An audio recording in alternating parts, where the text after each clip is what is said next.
It's 10,000 BC. Adam stands alone in an open field as the final light of the sun disappears behind the horizon. Then he sees it, a cave lion. Twice the size of any lion alive today, nearly 700 pounds of muscle, claws, and teeth staring straight at him through the darkness. Adam has no gun, no knife, not even a sharpened stick. His teeth are flat, his nails are useless. He can't outrun it, he can't climb away from it, and he definitely can't fight it.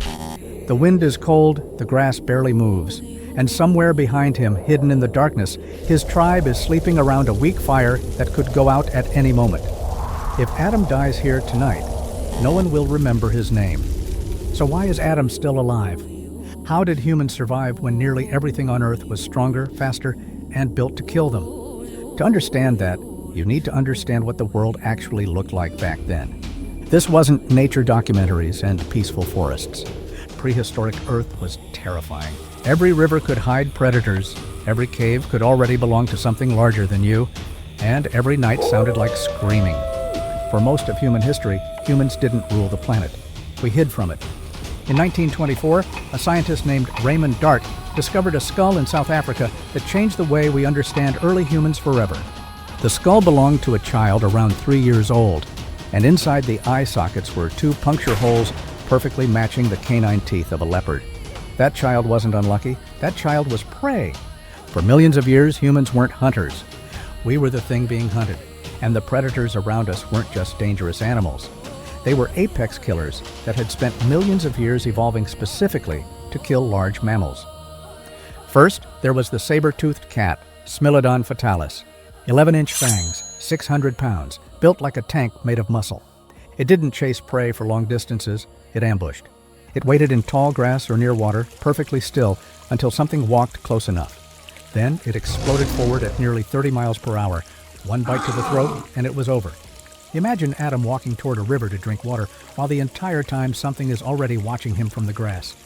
And it wasn't alone. There was the short-faced bear, Arctodus simus, the largest land predator North America had ever seen. 12 feet tall, standing upright, nearly 2,000 pounds. Modern bears will eat almost anything. Fish, berries, garbage. This one hunted meat. Only meat. And it could sprint at nearly 40 miles per hour. If Adam saw one standing in the distance, he probably wouldn't even have time to react. Then came the cave hyenas, larger than modern hyenas, with jaws powerful enough to crush bone itself. Their bite force reached over 1,000 pounds per square inch. For comparison, your bite force is around 160. A cave hyena could crack open a femur just to get to the marrow inside, and they didn't hunt alone. They hunted in packs, 20 or more at a time, coordinated, relentless. Usually at night, when humans could barely see beyond the firelight. There were dire wolves hunting in massive groups, cave lions larger than African lions, giant cheetahs, scimitar cats, and terror birds in South America, standing 10 feet tall with beaks strong enough to shatter skulls. Everywhere humans went, something wanted to eat them. And the worst part? Humans had almost nothing to defend themselves with. A chimpanzee, our closest living relative, is roughly 3 times stronger than the average human. They have fangs.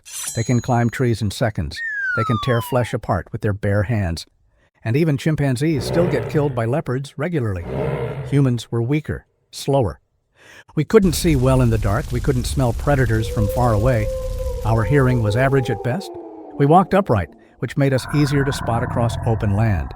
And human babies were completely helpless for years. A deer can walk within hours of being born.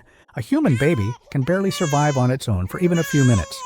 By almost every biological measurement, humans should have gone extinct a long time ago. But we didn't. They did. Every predator I just mentioned is gone. And we're still here. So what changed? Come, let's find out. And before you forget, subscribe to know more about Adam's journey and your own ancestry better. The first weapon was fire. In Wonderwork Cave, South Africa, archaeologists discovered evidence of controlled fire dating back nearly 1 million years. Burned bones, ash layers, ancient hearths, and fire changed everything. A campfire creates a safety zone around 30 feet wide. Most predators instinctively refuse to cross it. Even modern lions avoid fire. For the first time, humans could see after sunset. Imagine what that meant. For millions of years, darkness meant fear. When the sun disappeared, humans became vulnerable. Every sound outside the firelight could mean death. But suddenly, humans could push back the darkness itself. Fire gave warmth to bodies that weren't built for cold climates. It gave protection, but most importantly, it gave humans time. Before fire, nighttime meant hiding silently until morning. After fire, humans suddenly had extra hours every night. Time to talk, time to think, time to make tools, time to remember. And fire unlocked something even more important: cooking. Cooked food gives more calories and takes less energy to digest. That extra energy helped humans grow larger brains. And larger brains changed everything. But fire alone wasn't enough to save Adam. The second weapon was endurance. Humans are terrible sprinters. A saber-tooth could reach full speed almost instantly. Humans can't. But humans can do something almost no predator can: run for hours. This is called persistence hunting. Instead of sprinting after prey, humans followed it slowly. The animal would run, stop, overheat, run again, overheat again. Most animals can't sweat like humans do. Humans became one of the only species capable of cooling themselves while moving long distances. Eventually, the prey collapses from exhaustion and heat stroke, and then humans simply walk up and kill it. Imagine Adam jogging across dry grasslands for 6 straight hours beneath the burning sun while an exhausted animal slowly weakens ahead of him.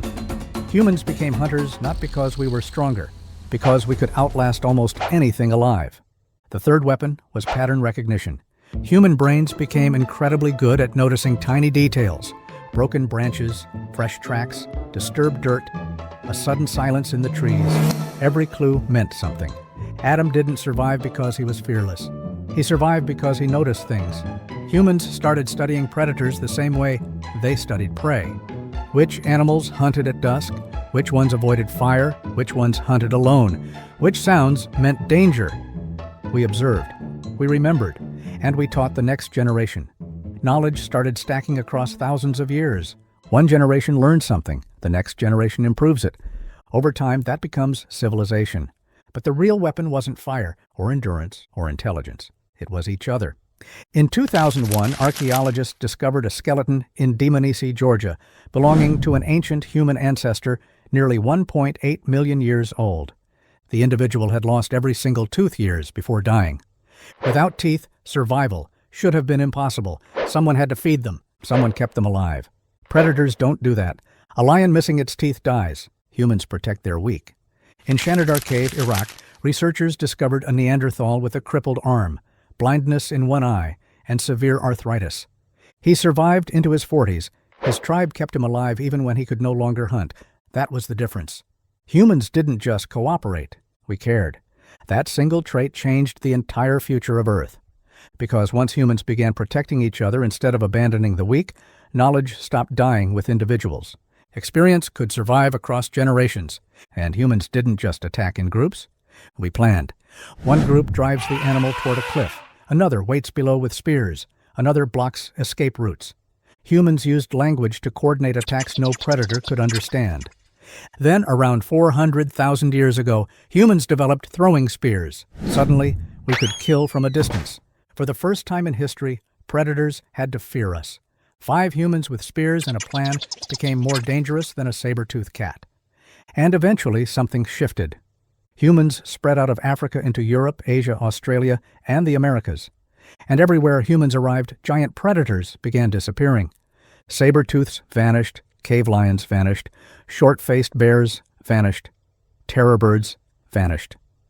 There's still debate over how much climate change played a role, but the pattern is impossible to ignore. Humans didn't just survive predators, we replaced them. Because evolution gave every predator one advantage: speed, strength, venom, camouflage. But humans evolved adaptability. We couldn't outrun predators, so we invented weapons. We couldn't see in the dark, so we made fire. We couldn't overpower animals alone, so we learned to work together. Every weakness forced humans to become smarter. And over thousands of generations, those solutions kept building on top of each other until humans became something nature had never seen before. An animal capable of changing the world faster than evolution itself. For millions of years, humans were prey. We hid in trees. We ran from shadows. We watched predators carry away our children while we could do nothing except grieve. Imagine the fear Adam felt every night hearing something move beyond the firelight. Imagine sleeping while knowing something stronger than you could already be watching from the dark. That fear shaped humanity. It shaped our brains, our instincts, our nightmares. Even today, humans are naturally afraid of darkness, snakes, spiders, and glowing eyes in the night. Your brain still remembers the world Adam lived in. But humans had one ability no predator ever developed.